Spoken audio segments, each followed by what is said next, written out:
Donc, petit rappel de ce qu'est Bureaux Locaux. On est la plateforme spécialiste de l'immobilier professionnel. Ça fait plus de 10 ans qu'on existe.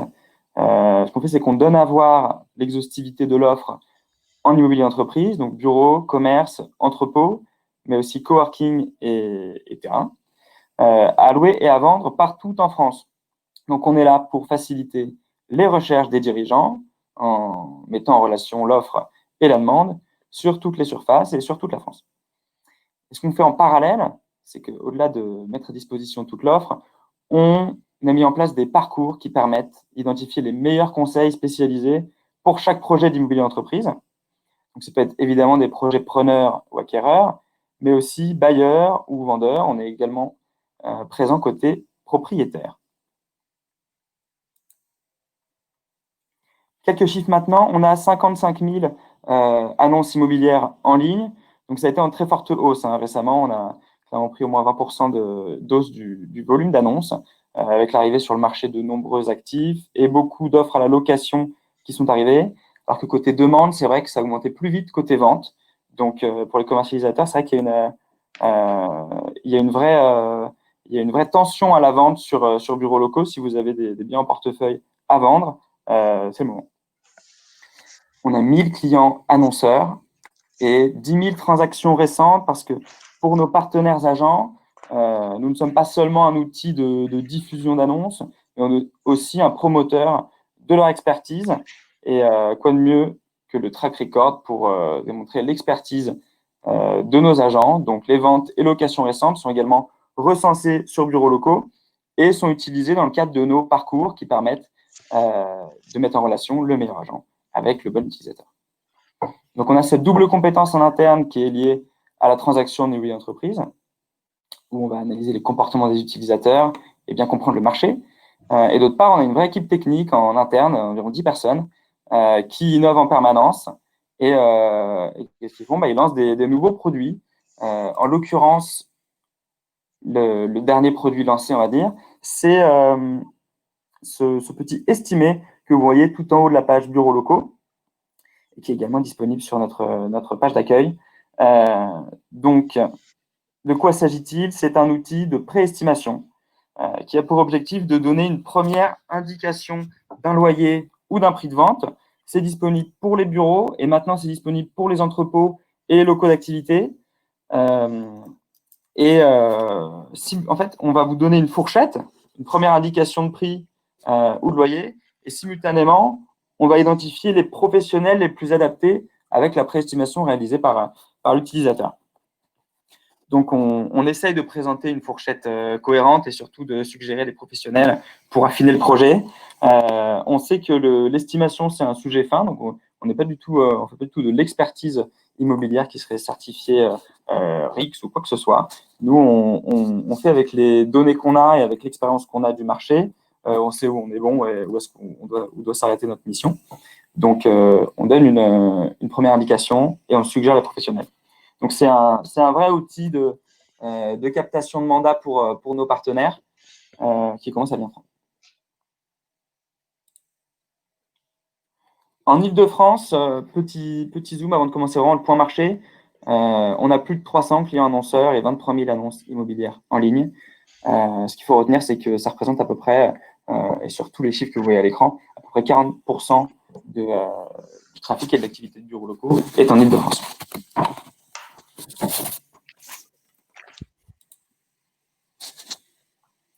On va rentrer à présent dans le point marché. J'espère que… Est-ce qu'on a retrouvé le micro de Ludovic ? Absolument. Super, bon, je suis rassuré. Très bien. Donc là, on va rentrer plus concrètement, messieurs, dans ce point marché Île-de-France. Il y aurait de quoi faire des dizaines de webinaires sur le sujet. L'idée, c'est de faire ensemble un état des lieux rapide sous le prisme des données de bureaux locaux, qui sont des données de prix affichés, d'offres, de recherche utilisateur et de tension. Donc, n'hésitez pas, là je parle à tous les participants, à nous dire s'il y a des sujets précis sur lesquels nous pourrions être utiles chez Bureaux Locaux sous le format d'un webinar ou autre. Et on a une équipe data qui est bien structurée, qui est bien occupée aussi, mais on est ouvert à vos retours sur des sujets marchés précis à traiter. On est toujours ravis de le faire pour nos partenaires. Donc, vous pouvez mettre ça en commentaire par exemple ou nous contacter par la suite. Donc là, messieurs, je m'adresse à vous deux avant de rentrer dans le détail par type de bien et pour les participants qui seraient un peu moins aguerris, on va dire, à la structuration du marché de l'immobilier d'entreprise, en tout cas en Ile-de-France. Voilà, quelles sont les grandes masses? Comment se décompose le marché francilien? Nous, ce qu'on a affiché sur Bureau Locaux, c'est ce qu'on a sur le site, c'est-à-dire décomposition par type de transaction, 86% de location, et la répartition de l'offre avec une majorité de bureaux, 56%, commerce 23%, et somme entrepôt et locaux d'activité, on est autour de 20%.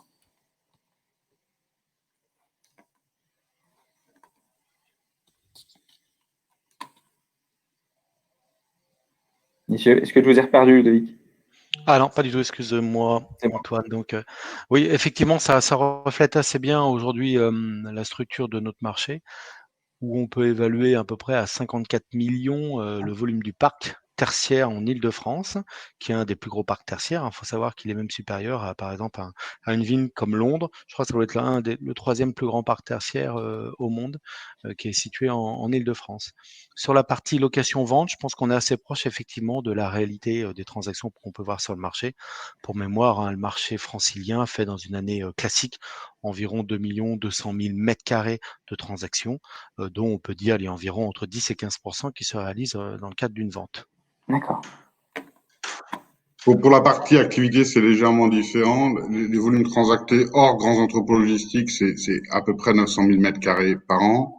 Et par contre, la part de vente est beaucoup plus forte puisqu'elle atteint souvent les 40%. Le marché D'accord. est très orienté à l'acquisition. Ok. Plus de vente côté entrepôt activité. Si on rentre dans le détail des actifs, messieurs, là sur le bureau, et du coup, je m'adresse un peu plus particulièrement à vous, Ludovic. On retrouve le 90-10 en termes de Oui. répartition des types de transactions. Et on constate également la répartition des offres, en tout cas qu'on a en ligne chez Bureau Locaux à septembre 2020, par tranche de surface. On voit qu'on a un tiers de l'offre au-delà des 500 mètres carrés. Donc évidemment, nous, on s'adresse à toute la France, donc en majorité à des PME, mais on a aussi de l'offre et des contacts sur des beaux volumes. Comment vous l'observez, cette répartition par tranche de surface, et comment elle évolue? Alors, ce qu'on peut dire, c'est que le stock immédiat aujourd'hui, c'est-à-dire les surfaces vacantes qu'on a sur le marché de Paris et l'Île-de-France, c'est environ 3 millions de mètres carrés, ce qui produit ce qu'on appelle un taux de vacances de 5,3%. Sur ces 3 millions, on en a 2 qui sont concentrés sur Paris Intramuros et la Petite Couronne. Et il faut savoir qu'effectivement, 2 tiers de cette offre représentent des offres qui sont à des surfaces inférieures à 500 mètres carrés, ce qui rapproche tout à fait des statistiques que vous pouvez avoir sur le site de Bureaux Locaux. Il y a une autre offre aujourd'hui qui arrive en complément sur le marché, c'est ce qu'on appelle un petit peu l'offre crise, hein, liée, je dirais à l'époque de pandémie et du Covid, qui sont les recherches par les entreprises de sous-locataires. On estime aujourd'hui, je dirais, ces offres à environ 150 000 mètres carrés. D'accord. Là, vous découvrez les arrondissements qui font l'objet de plus de recherches sur un an sur Bureaux Locaux. Donc, ce qu'on fait, c'est Oui. qu'on regarde ce que les gens tapent et surtout ce qu'ils regardent sur la carte. Donc, on aperçoit sur cette belle carte de Paris, et nous sommes venus y apposer les données de nos utilisateurs, les différentes parts de recherche. Donc là, l'Ouest parisien occupe logiquement une belle place avec le 17e arrondissement qui est bien positionné, et c'est une belle progression.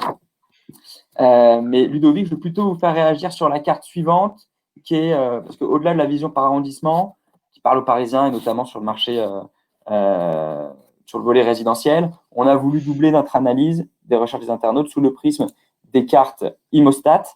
Oui. Et là, il est logique que la zone de la défense est un peu sous-représentée du fait d'une part, la taille de la zone et surtout de la diversité de nos utilisateurs. Mais on va retrouver les 9 grandes zones Imostat avec ce podium assez logique, QCA Nord-Est-Sud, qui rassemble à peu près 60% Tout à fait. de la recherche sur le site. Alors c'est peu étonnant et ça conforte en tout cas l'idée que Paris est dans son quartier central des affaires, donc on appelle le QCA, reste un élément vraiment et un statut de locomotive pour l'ensemble du marché, pour l'ensemble des utilisateurs. Ce qu'on peut voir aussi, c'est que toujours Paris Intramuros avec Paris Sud et Paris Nord-Est qui se passent en deuxième position. Donc on a quand même une concentration, on va dire, des utilisateurs sur ce secteur géographique et particulièrement sur les utilisateurs en petite et moyenne surface. Après la capitale, on voit qu'en quatrième position, c'est le croissant ouest. Donc le croissant ouest, hein, pour ceux qui le voient sur la partie en vert, hein, c'est vraiment toute la partie aussi très concentrée, Boulogne, Issy-les-Moulineaux, Levallois, Neuilly. Donc toute cette partie-là et toute la partie périphérie défense, qui eux aussi sont un secteur assez, je dirais, attractif pour les utilisateurs. En fin de classement, on voit la défense.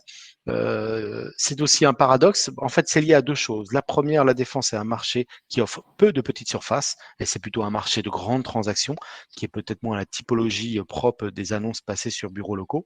Et le paradoxe, c'est qu'aujourd'hui, la défense est le seul secteur en 2020 qui va connaître une croissance de sa demande placée, puisqu'on projette environ 230 à 250 000 mètres carrés de placés sur la défense.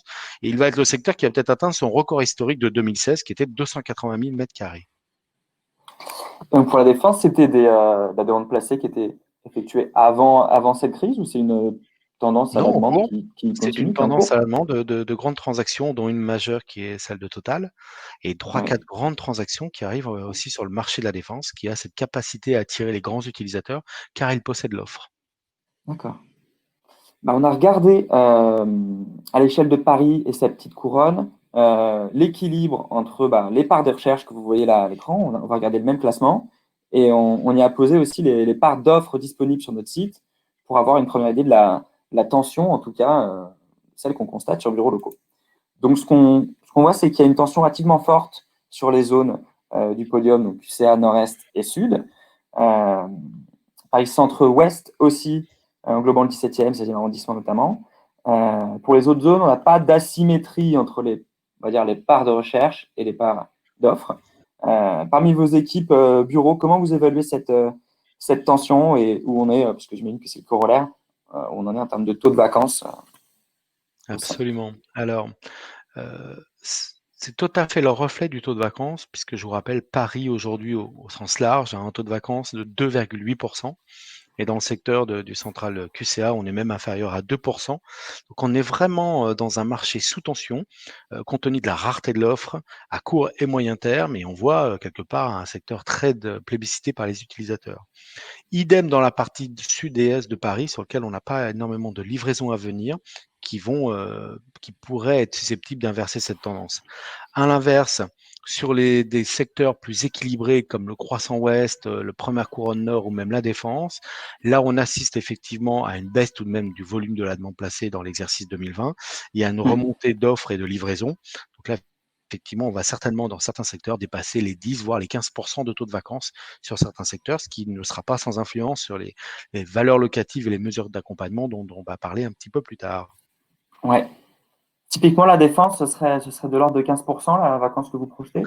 Oui, je pense alors, à terme, oui. Cependant, il faut être très prudent parce que les transactions qui sont en cours englobent des surfaces supérieures à 20. On a une transaction de transactions de 30 000 mètres carrés qui, d'un seul coup, ont Ouais, un bac de 1 ou 2%.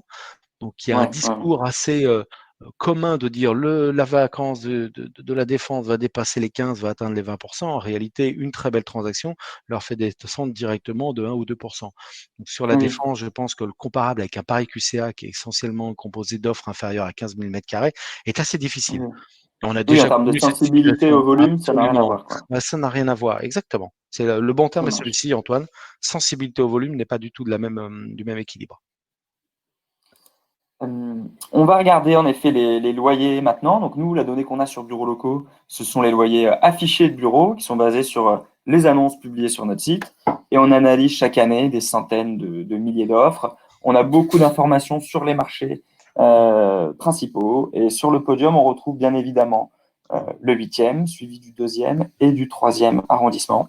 On parle ici de loyers moyens après retraitement dans nos algorithmes des valeurs aberrantes, dirons-nous.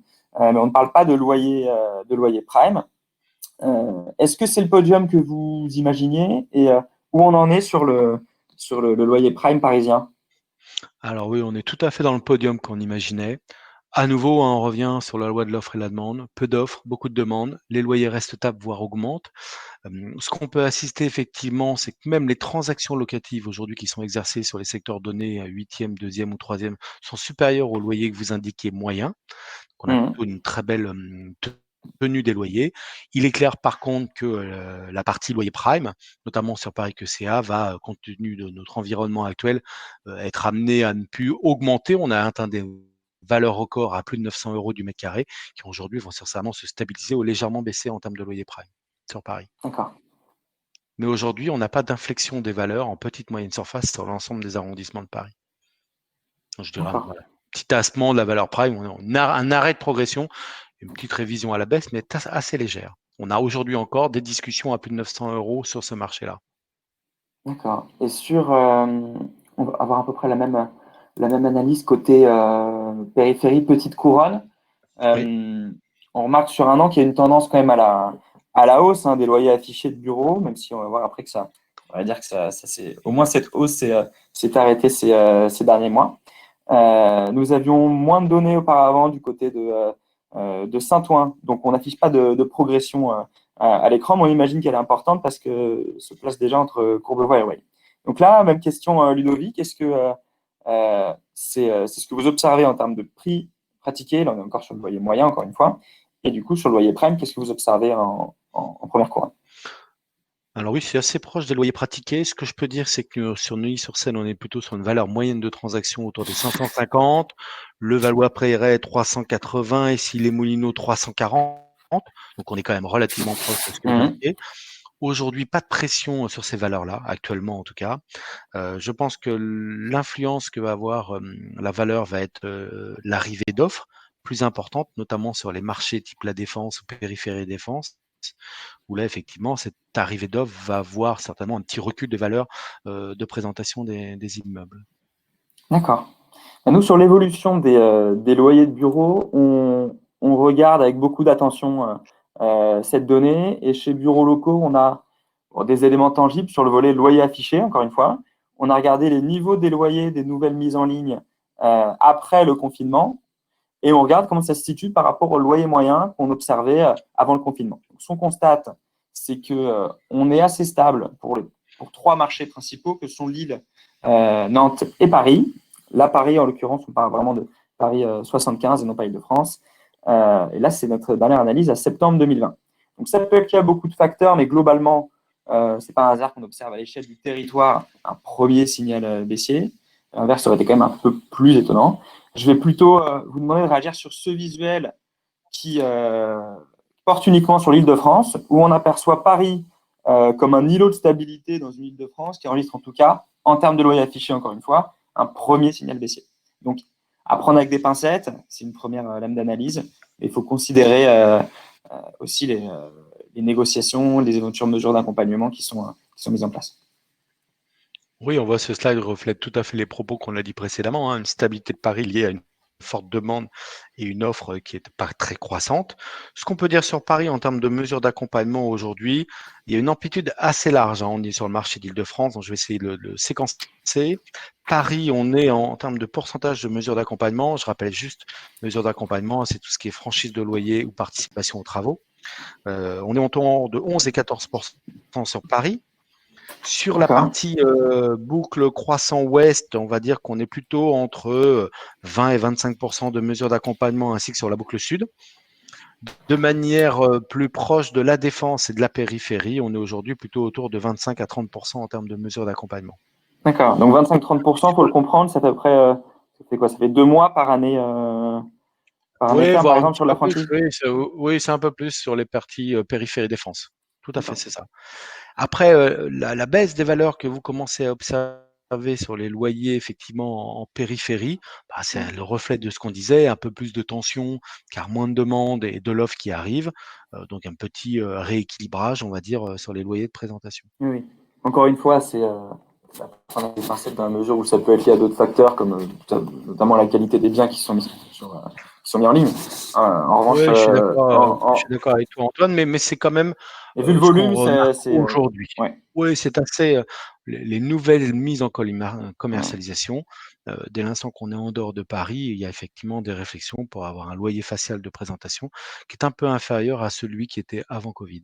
Ok. À l'inverse, sur Paris, on reste avec des volontés d'ambition en termes de valeur qui sont liées à la demande plutôt forte, on va dire, sur ce secteur. Et encore une fois, à une arrivée peu importante d'offres. Et on doit dire aussi que le Covid a eu un effet, certes, à la baisse de la demande, mais a aussi eu un effet sur les délais de livraison des immeubles en cours de construction.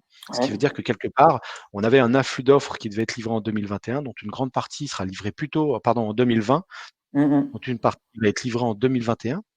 Donc aussi, ça explique un petit peu cette réaction, c'est-à-dire moins de demandes, mais en même temps moins d'offres livrées. Donc on a comme un lissement entre l'offre et la demande, notamment sur Paris Intramuros. D'accord. Merci beaucoup, Ludovic. On va passer côté entrepôt, activité à présent. Et première slide, on voit le profil des offres en Île-de-France. Donc là, on va retrouver un ratio un petit peu plus mesuré avec un 75-25, 75% à la location. Donc logiquement majoritaire à la location et des surfaces caractéristiques de la diversité des PME françaises qui se rendent sur bureaux locaux avec une médiane supérieure à celle qu'on a pu observer à Lille, Bordeaux et Nantes quand on a fait nos différents points marchés ces dernières semaines. On voit que sur la partie d'activité, on est assez dispersé avec une médiane à 816 mètres carrés. En entrepôt, on l'est aussi, mais avec une tendance à de plus gros volumes. On a rajouté le segment plus de 10 000 mètres carrés parce qu'il y a quand même 5% de l'offre, et vu les volumes, c'est pas rien, qui est supérieur à 10 000 mètres carrés sur bureaux locaux. Pierre-Louis, du coup, je m'adresse plutôt à vous. En termes de transactions Île-de-France et de répartition par tranche de surface, est-ce que c'est assez représentatif ou si ça ne l'est pas, vous, qu'est-ce que vous Alors, observez? je vais déjà préciser que la frontière entre que vous appelez activité et entrepôt, elle est souvent très floue, hein. On constate très régulièrement que les locaux d'activité sont utilisés pour de l'entreposage et de la distribution et que réciproquement parfois, les entrepôts sont utilisés pour faire de l'activité. Donc, catégoriser cela comme ça, c'est assez compliqué. En tout cas, dans le propos que je vais tenir ce matin, je parlerai majoritairement, et c'est votre cible prioritaire chez Bureaux Locaux, de tout ce qui est inférieur à 10 000 mètres carrés, le marché de la grande logistique étant un marché un petit peu différent. Mais ce que je constate, c'est que cette proportion, en effet, où plus de 80% des transactions concernent des immeubles de moins de 2000 mètres carrés, c'est la réalité. L'autre commentaire que je pourrais faire, c'est que sur la répartition achat-vente, pour tout ce qui est petite surface et surface intermédiaire, on est sur des proportions qui sont beaucoup plus importantes, aux alentours de 40%. Alors que sur les sites de taille plus importante, où on s'adresse plutôt à des grands groupes, cette part est bien en deçà de 25%. Voilà. D'accord. Ce qu'on va regarder à présent, Pierre-Louis, c'est les zones les plus recherchées par département. Donc, on voit le 93, le 77 et le 94 en haut du classement. Ça représente à peu près la moitié de la recherche sur notre site, en tout cas sur cette typologie d'actifs. Les autres 50% étant répartis sur 5 autres départements principaux. Donc, ce classement des zones, il correspond à ce que vous observez. Et juste après, on regardera niveau tension ce que ça donne. Oui, alors c'est absolument pas une surprise. En fait, les entreprises, elles recherchent généralement des locaux à proximité de leurs emplacements actuels. Donc, ce classement, il est corrélé à la taille des différents tissus économiques. La Seine-Saint-Denis, en raison de son héritage industriel lourd, elle tient le haut du pavé. Et la Seine-et-Marne, qui est le plus grand département francilien, et notamment en termes d'entreprise, tient la seconde place. On notera quand même, c'est assez intéressant, que l'Ouest parisien, si je vous rajoutais le Haut-de-Seine, les Yvelines, est beaucoup moins recherché, mais c'est pareil, c'est pas surprenant. En effet, il y a beaucoup d'entreprises, mais c'est très orienté tertiaire. Les entreprises qui cherchent des locaux d'activité, il y en a assez peu dans ce coin-là, à part sur Gennevilliers, Vigne-la-Garenne, dans ces zones-là. Voilà. Ok. En termes de loyer prime, on en est où si tant est qu'il est possible? Alors, le loyer prime pour les locaux d'activité et le petit entreposage, hein, comme je dis, je ne parlerai pas de grands entrepôts. En neuf, il se situe un tract 86 aux alentours de 200 € pour des surfaces petites. Dans Paris, on a parfois même du 300 €. Hein. Mais Paris, il n'y a quasiment rien. En seconde main, c'est 150 € en première couronne. Et la seconde couronne, on est sur des valeurs prime qui s'échelonnent de 125 € pour du neuf sur des emplacements assez proches de la première couronne et à 100 € pour le prime en seconde main. D'accord. Donc là, on va regarder, Pierre-Louis, la vision tension, c'est-à-dire qu'on a rajouté la partie des parts, au-delà des parts de recherche, la part des offres. Ce qu'on voit, c'est évidemment tout en haut Paris, mais bon, c'est tellement pas une question étant donné la pénurie de biens.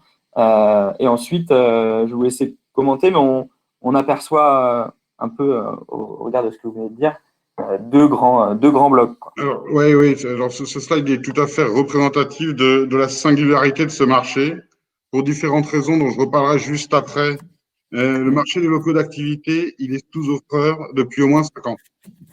À ce jour, sur Paris, toute la première couronne sans exception, on a beaucoup plus de demandes que de biens disponibles.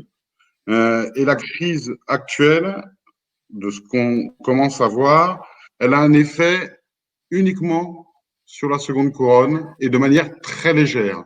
La première couronne, le taux de vacances, il est environ 4%. Il n'a pas bougé depuis 6 mois. D'accord, parce que j'allais vous poser la question sur le taux de vacances. Donc, seconde couronne, Seconde taux de couronne, vacances, il est remonté, mais très très légèrement, et encore ouais, sur des zones particulières. Je vous donne un exemple, les zones aéroportuaires. Vous ouais, ouais. imaginez bien que tous les prestataires de services liés au service de Roissy et d'Orly, bah, ils ont eu quelques difficultés ces derniers mois. Mais on n'a pas un afflux massif de bâtiments, d'autant plus qu'il n'y en avait pas beaucoup en chantier. Ouais. Donc ça remonte très très légèrement. Et la première couronne, on est sur des valeurs, sur des taux de vacances qui sont toujours aussi faibles. D'accord. Euh, on a fait le même exercice que sur la partie bureau, Pierre-Louis, c'est-à-dire qu'on a regardé l'impact potentiel du Covid en regardant les mises en ligne des dernières annonces et en comparant avec le loyer observé auparavant. Ouais, c'est pas la même carte que sur le bureau, là. On a la stabilité partout et même en seconde couronne. Donc pour l'instant, ça se ressent vraiment pas en tout cas sur les données qu'on constate chez Bureaux Locaux, qui sont les loyers affichés et le potentiel de comparaison avec ce qu'on avait avant le confinement. Ouais, ce qu'on peut dire juste là-dessus, mais de manière assez simple, c'est que les valeurs locatives, elles sont majoritairement la résultante du rapport de force entre la demande et l'offre. Côté offre, et c'est ce que je disais tout à l'heure, avec le Grand Paris, les JO, la préférence politique au développement de l'habitation, des bureaux, ces 15 dernières années, ce sont des centaines de milliers de mètres carrés de locaux d'activité qui ont été détruits. Rien que sur un an, l'offre disponible, si on prend septembre, elle est en baisse de 16%. Ça, c'est D'accord. côté demande. Alors, de manière très claire, le tissu économique, il est impacté par la crise, il n'y a pas de doute, hein. Néanmoins, il y a des relais de croissance qui sont très forts. La place grandissante de la logistique dans les performances des entreprises, le rapprochement des lieux de production, des lieux de consommation. Quand vous voyez le temps que vous passez sur les autoroutes pour faire 20 km, il y a beaucoup de gens qui cherchent à se rapprocher de Paris. Donc, j'ai envie de dire, c'est pas surprenant que les loyers soient restés stables dans ce contexte, Oui, malgré la crise. oui, c'est sûr que s'il y a suppression de l'offre en face, donc c'est 16%. Dites là, c'était juste sur la seconde couronne ou c'était dans l'ensemble? Non, non, sur le stock d'offres de locaux D'accord. d'activité en Ile-de-France, il a baissé de 16% en un an. D'accord. On va regarder maintenant, messieurs, d'un point de vue un peu plus prospectif. Je vais poser quelques questions et puis on va s'attarder aussi, d'abord avec vous, Ludovic, puis avec vous, Pierre-Louis, sur un projet que vous souhaitiez commenter, un projet qui est pour vous emblématique du marché de l'Île-de-France de demain. Donc là, en plein confinement, nous avions mené deux études, une auprès des entreprises en recherche de bureaux et l'autre auprès des professionnels de l'immobilier. Donc, ce qu'on retenait de tout ça, c'est que 2 tiers des agents s'attendaient à une reprise de rythme de transaction avant la fin de l'été. Et dans le même timing, 6 entreprises sur 10 comptaient relancer leurs recherches. Donc, ça a été largement corroboré, nous, en tout cas de notre côté, via le trafic sur le site. Bien avant septembre, dès le mois de juin, on avait retrouvé le niveau d'avant-confinement. Et là, au mois d'août, sur le trafic sur le bureau locaux, on a fait 20% de plus qu'en août 2019. Et c'est la même tendance en septembre, c'est plutôt positif en termes de reprise. Maintenant, je vais plutôt m'adresser à vous, Ludovic, qui a eu le temps du confinement avec l'arrêt total de l'économie et donc des transactions globalement. À moyen terme, un épisode de récession ou en tout cas de difficultés économiques qu'on anticipe, avec peut-être moins de demandes de bureaux. On s'attend peut-être à un centrage sur des petites surfaces. Dans les faits, vous, en septembre, et ensuite on commentera ces belles photos qui est le projet que vous avez choisi. Est-ce que la reprise, elle a bien eu lieu et comment vous évaluez la demande à Paris en ce moment et en périphérie? Qu'est-ce que vous Alors, après avoir eu clairement une baisse très sensible durant la période de confinement et de Covid, on a aujourd'hui, on mesure en fait nos KPI et ratios qui sont assez intéressants. C'est le nombre de visites qu'on effectue, le nombre de Ouais. leads qu'on a à travers nos sites partenaires comme bureaux locaux et aussi le nombre de nouvelles demandes qu'on enregistre. Très Ouais. clairement, depuis la rentrée septembre, on a un retour à une situation exactement similaire à celle avant Covid. Ouais. Donc, il y a un vrai retour des demandes, des utilisateurs et des visites sur l'ensemble des marchés sur lesquels on intervient, principalement Paris Intramuros et l'ensemble de la couronne ouest ainsi que la défense. Donc vraiment un retour d'activité. Ce qu'on remarque aujourd'hui, c'est que les gens considèrent que l'immobilier va être un enjeu crucial pour eux dans les mois et les années qui viennent, pour plusieurs raisons. D'abord une raison économique, une raison d'organisation. Avec le télétravail, comment tout ça va se juguler, va s'organiser. Donc, c'est des vraies questions et ils sont intéressés pour voir ce qui se passe sur le marché. Ouais. Aujourd'hui, cependant, dans un contexte à la fois sanitaire, où on a une visibilité à court terme qui n'est pas encore très précise sur comment on va évoluer, on voit ces derniers jours une évolution assez sensible. Dans un contexte aussi économique, où là aussi la lisibilité n'est pas parfaite, et on ne sait pas exactement à quel moment va être la reprise, comment cela va se comporter, quelle est l'influence pour moi, entrepreneur, dans mon secteur d'activité et en termes d'effectifs et de recherche d'économie ou pas. On est aujourd'hui un peu dans ce flou et cette absence de visibilité qui fait que les décisions ne se prennent pas ou sont très longues D'accord. à prendre. Il y a une forme d'hésitation qui est assez compréhensible. On n'a pas la visibilité à court terme, donc il est compliqué de prendre une décision. Voici un peu pour l'aspect D'accord. global. Et d'un point de vue très, on va dire, mode de travail dans le climat actuel, est-ce que ça n'a pas été, finalement, cette crise, un catalyseur de tendance de fond qui était le télétravail? Est-ce qu'on ne va pas avoir une concentration sur des biens plus petits parce qu'on aura de plus petits besoins à l'avenir? En tout cas, je parle en tout cas pour des sociétés de services qui n'ont pas forcément, enfin, qui ont essentiellement besoin de bureaux. Peut-être plus petits et mieux placés, ou au contraire, avec le Grand Paris Express et les loyers plus abordables à mettre au regard aussi des difficultés économiques des entreprises, est-ce que ça va plutôt faire le jeu de la périphérie? En gros, est-ce que c'est plutôt Paris ou est-ce que c'est plutôt périphérie? Alors, je vais répondre à la première partie de la question. Il est clair que le télétravail va avoir une influence sur les mètres carrés. Euh, Quand je dis ça, je ne parle pas uniquement en termes de volume de mètres carrés, c'est-à-dire le nombre de mètres carrés, mais aussi dans la manière dont on va les aménager. On Ouais. s'aperçoit à travers le travail qu'on réalise avec nos clients qu'aujourd'hui, ils veulent changer leur lieu de travail. Ils veulent changer leur lieu de travail pour permettre à leurs salariés de faire du télétravail, mais aussi de proposer à leurs salariés et à leurs clients une expérience différente lorsqu'ils vont venir dans leur bureau. Cette D'accord. expérience différente, c'est laquelle? C'est toujours proposer un espace de travail classique, on va dire aux salariés, mais aussi de développer des endroits plus collaboratifs où les employés, quand ils viennent au bureau, viennent pour avoir de la valeur, de l'échange, du brainstorming, de l'émulation, la création de la valeur. Hein. L'entreprise et le bureau restent un peu, je dirais, le centre de toute la valeur ajoutée des salariés et de l'entreprise. Donc, quand on fait une soustraction entre un peu de télétravail, mais la présence de nouveaux espaces, on arrive souvent soit une surface très similaire, soit une légère réduction. Ok. La réduction aujourd'hui de surface des entreprises qui nous demandent je veux réduire mon espace, c'est plus lié à la crise économique et son impact en termes d'effectifs et la recherche d'économie que lié au télétravail.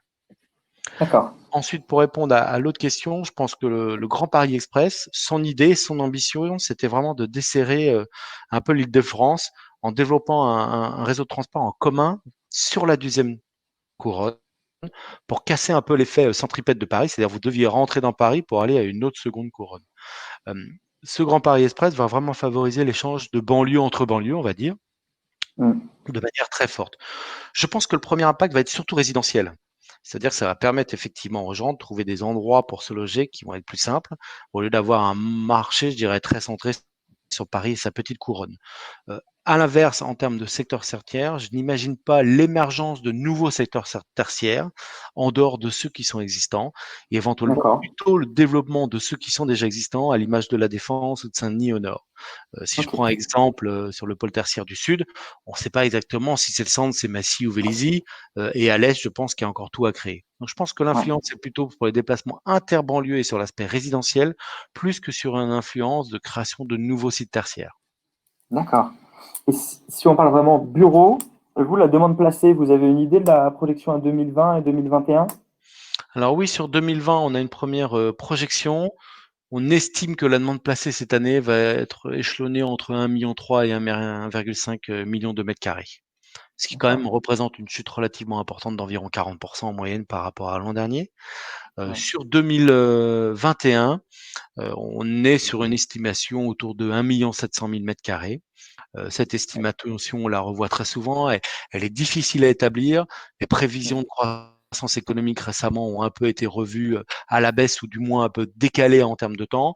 D'un autre côté, il y a les études de la Banque de France qui montrent qu'il y a plutôt un retour positif des entrepreneurs qui considèrent pour à peu près les trois quarts d'entre eux être capables de retrouver leur niveau d'activité à la fin de cette année idéal, équivalent à celui de Hmm. pré-Covid.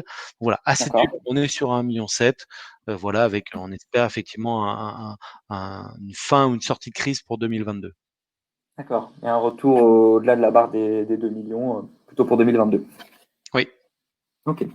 Pour vous, quelles sont les grandes tendances de 2021 qui ont été accélérées par cette crise? Là, je parle plutôt, on a parlé pas mal mode de travail, mais notamment flexibilité des baux. Parce que ça a été un sujet qui est revenu assez souvent pendant cette crise où il y a des loyers qui ont dû être payés, étalés, reportés. Est-ce que vous pensez que ça va accélérer le contrat de prestation de service et le bureau flexible? Oui, je pense que pour une partie des utilisateurs et des entreprises, ça va effectivement être leur priorité. Pourquoi? Elles vont avoir une trésorerie ou elles ont déjà une trésorerie qui est assez sous pression. La Ouais. contrainte de cette trésorerie sous pression, c'est qu'on va éviter de faire ce qu'on appelle du capex, c'est-à-dire de dépenser dans les travaux, donc de consommer sa trésorerie. Donc il est clair que toutes les solutions plus flexibles ou solutions, on va dire plug and play, plug and work et coworking sont des solutions qui nuancent cette problématique et qui permettent effectivement de payer un loyer moyennant une prestation globale et ce loyer Ouais. étant payé chaque mois ou chaque trimestre. Donc qui est plus adapté à une problématique de court terme liée à une absence de trésorerie ou la volonté, si on a de la trésorerie, de la consommer à autre chose que à celle dans l'immobilisation et de payer du déménagement et de faire des travaux d'aménagement dans ces locaux. Ça, c'est un D'accord. point Et assez évident. en termes de part de marché, du coup, vous pensez que ça représenterait quoi? En tout cas, sur les petites surfaces, on va dire en dessous de 300 mètres carrés, il y a encore il y a encore du réservoir, quoi. Oui, il y a du réservoir, oui, clairement. Alors, qu'est-ce que ça va représenter? J'ai du mal à vous le dire. La vision aussi qu'on a du mal à regarder, c'est qu'il y a actuellement encore des créations de sociétés. Il y a aussi Ouais. peut-être dans les mois qui viennent des sociétés de petite moyenne surface qui vont avoir quelques grandes difficultés et qui vont devoir faire une cessation d'activité. Et aujourd'hui, on n'a Ouais. pas la vision sur ce volume. Il est clair D'accord. qu'aujourd'hui, les utilisateurs en petite surface se projeter sur un bail de 6 ans ferme est quelque chose de quasiment impossible. Ouais. Et on les comprend bien dans certains secteurs d'activité. Je pense aussi qu'il faut l'analyse macroéconomique me semble compliquée. Certains secteurs d'activité, notamment tout ce qui est lié au digital, nouvelles technologies, lui Mhm. continue à avoir une forte croissance. C'est clair. Je pense qu'il y a aussi un moment de nécessité pour les entreprises de se réadapter en termes d'organisation, en termes d'offres de services au monde un peu nouveau qui s'ouvre à nous dans les mois prochains. Ok. Merci beaucoup, Ludovic. On a à l'écran le projet que vous avez choisi quand je vous Ouais. demandais Alors, quel est le projet que vous souhaiteriez décrire pour parler de Paris demain. Et du coup, on reconnaît cette Alors du fameuse coup, c'est place. pas, ouais, je suis pas, voilà, je suis pas sur un projet. En fait, je suis sur le secteur de la Porte-Maillot, Ouais. qui est quand même un endroit que tout le monde connaît, qui était pas très humain, on va dire, où il y avait une circulation d'une densité incroyable, et qui là, pour moi, fait vraiment une mutation très importante, une mutation à la fois en termes de desserte de transport en commun. Je vous rappelle que c'est la ligne de RER E qui devrait arriver en 2022, début 2023. C'est quand même la première fois qu'on recrée une ligne aussi importante et qui va faire Gare du Nord, Gare Saint-Lazare, Porte-Maillot, La Défense et partir à l'ouest. C'est quand même des travaux de Mm. structuration lourds. Derrière, tout un système de remise en valeur, on va dire, des arbres, du verre, etc. Et puis surtout un nouveau marché tertiaire qui, à travers la Mm. restructuration, notamment de l'opération de AXA appelée Freedom, a permis d'attirer un utilisateur tel que Murex, avec une typologie d'activité qu'on n'avait pas vue. Récemment, l'opération de Live développée par Gessina nous a permis de transacter avec la société BCG, société de conseil, plutôt haut de gamme. Donc là aussi, un C'est clair. repositionnement de ce quartier qui devient vraiment, je dirais, une croissance naturelle du quartier central des affaires. On voit aujourd'hui, à travers la commercialisation qu'on a de l'immeuble Palais Bleu, aussi des marques de contact et d'intérêt de société, dont l'activité, la typologie, l'image était plutôt un moment voué à être du triangle d'or. Et aujourd'hui, elle regarde la Porte Maillot qui va devenir un lieu d'échange assez exceptionnel. Et bien sûr, le projet 1000 arbres, je crois qu'il se présente plus, un projet exceptionnel en termes d'architecture qui mélange différentes typologies d'activités, que ce soit commerce, hôtel, bureau, résidentiel, et qui est pour moi un modèle du développement futur qu'on doit faire d'un projet immobilier qui, à mon sens, de plus en plus doit offrir la multiplicité et ne pas être uniquement concentré sur le bureau. Merci beaucoup, Ludovic. Je vais Compris.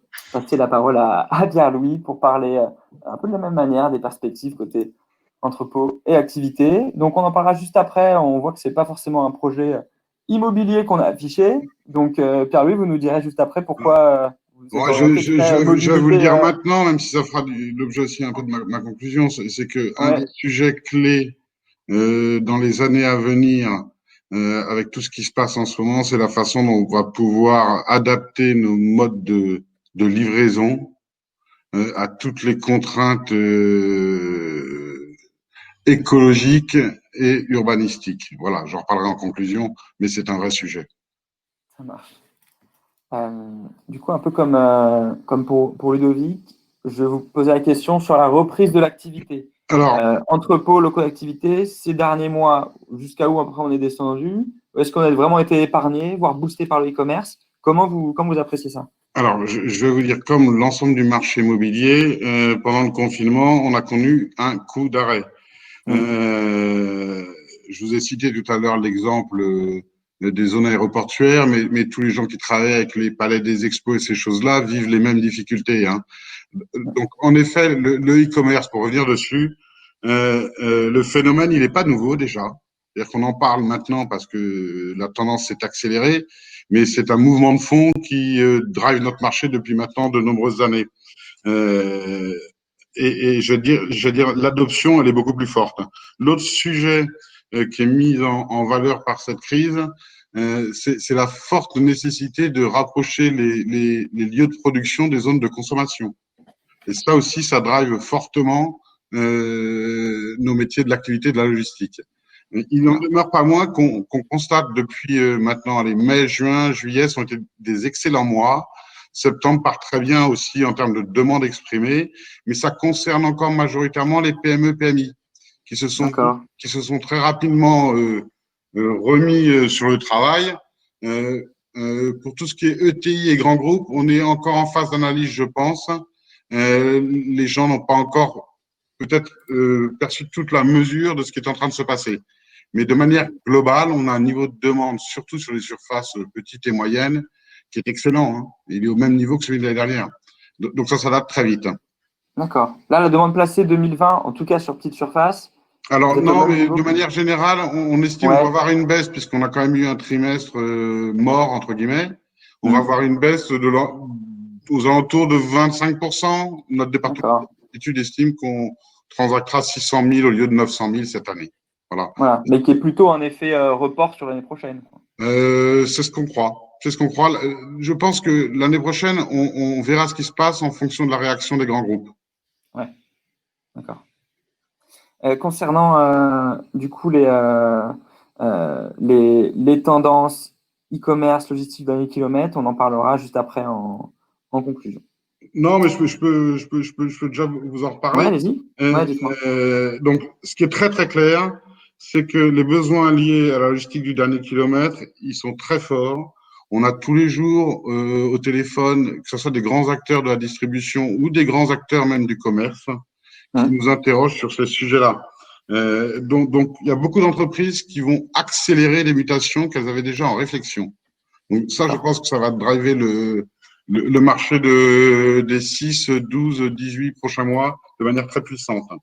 Voilà, les valeurs locatives, elles, pour 2021, vous avez compris ce que je vous disais tout à l'heure, c'est qu'on pense que ad minima, en première couronne, elles resteront stables, mais elles peuvent encore augmenter. On a des négociations en ce moment sur des valeurs plus élevées que l'année dernière à la même période. Et qu'en seconde D'accord. couronne, sur les emplacements un peu moins phares, ça sera sans doute parfois un peu plus compliqué. Ça dépendra en fait de l'importance des libérations dans certains secteurs. Néanmoins, une fois qu'on a dit ça, ce qui est fondamental dans notre métier, et encore plus aujourd'hui, c'est l'emplacement. Et pour les locaux d'activité et le petit entreposage, si vous êtes près d'une autoroute qui vous ramène à la 104 ou près du périphérique parisien, ça devrait continuer à très bien se passer. D'accord. Et du coup, sur la grande logistique, c'est la question des grands groupes et de leur demande, quoi. Oui, et puis aussi des décalages. On a parlé des permis de construire, etc. C'est quand un 100 000 mètres carrés, généralement, il n'existe pas quand vous le construisez, hein. Ouais. C'est clair. Merci beaucoup, Pierre-Louis. Je vais vous laisser maintenant avoir le mot de la fin avec une question pour chacun d'entre vous. Ludovic, est-ce qu'on va déserter les bureaux? Hop. Alors, est-ce qu'on va déserter les bureaux? Eh ben, non, nous ne le pensons pas du tout. Je pense qu'on va utiliser les bureaux de manière différente. Aujourd'hui, le bureau, ça va devenir un espace de travail. Cet espace de travail, vous allez le faire évoluer en fonction de vos tâches, de ce que vous avez à faire au moment donné. Soit vous pouvez rester chez vous en home office, parce que vous avez la place de le faire et la possibilité de travailler, ce qui n'est pas le cas pour une grande majorité d'entre nous.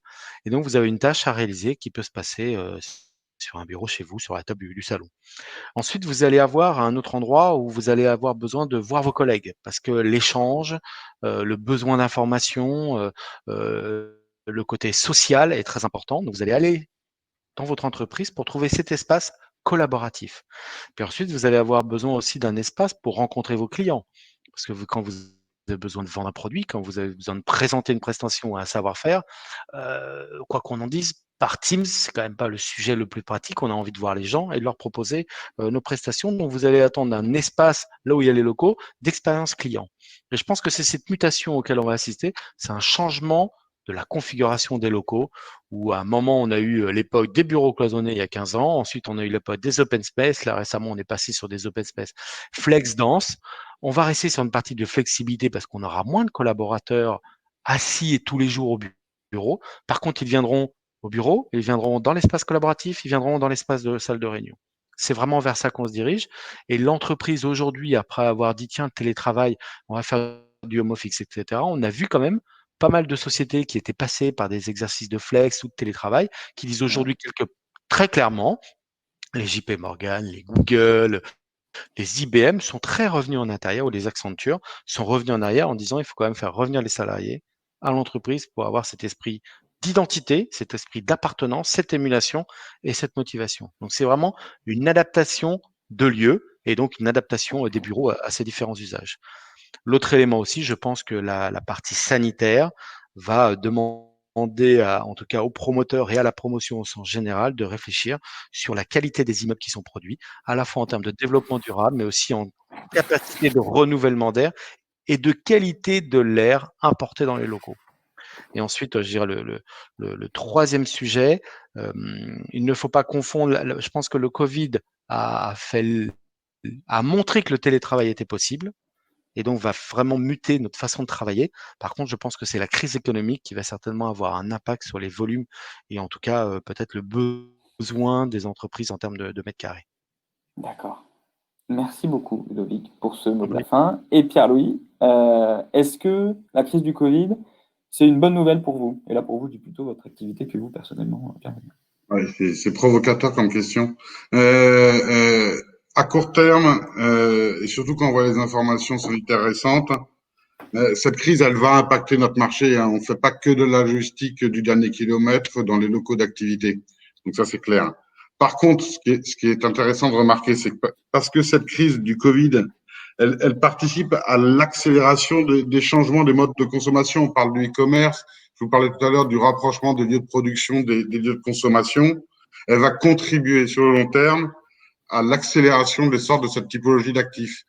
Dans mon métier, dans le métier de nos clients, le défi des avenirs, c'est pas de trouver des utilisateurs pour mettre dans des bâtiments, hein.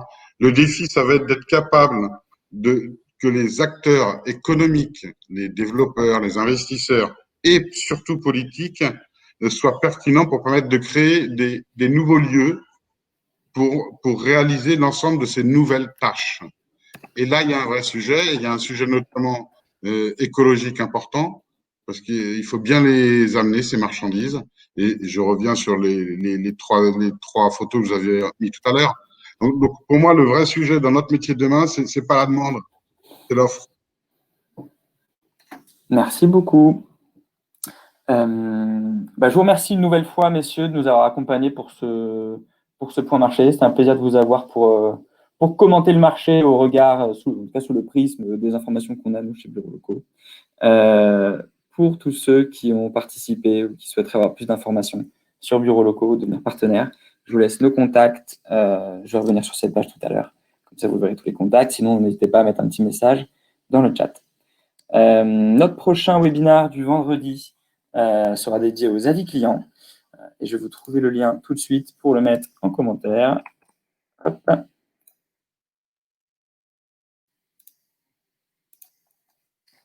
Et voilà, vous pouvez vous inscrire si vous le souhaitez. Vous pouvez découvrir aussi sur cette page les précédents webinaires et ceux à venir. Pour le prochain point marché, ce sera sûrement Lyon. Merci beaucoup, messieurs.